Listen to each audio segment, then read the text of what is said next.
యాకోబు 5:16.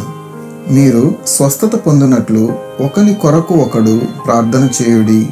నీతిమంతుని విజ్ఞాపన మనఃపూర్వకమైనదై బహుబలము గలదై ఉండును. ఆమెన్.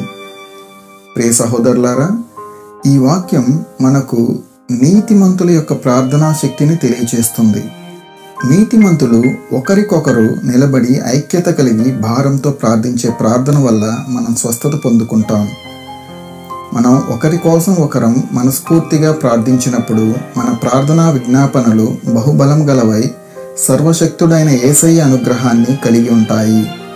కాబట్టి ప్రియులారా, మనం ఒకరి సమస్యల కోసం ఒకరం మనస్ఫూర్తిగా ప్రార్థన చేస్తూ దేవుని ఆశ్చర్యక్రియలు చవిచూస్తూ ఐక్యత కలిగిన సహవాసంలో కొనసాగుదాం.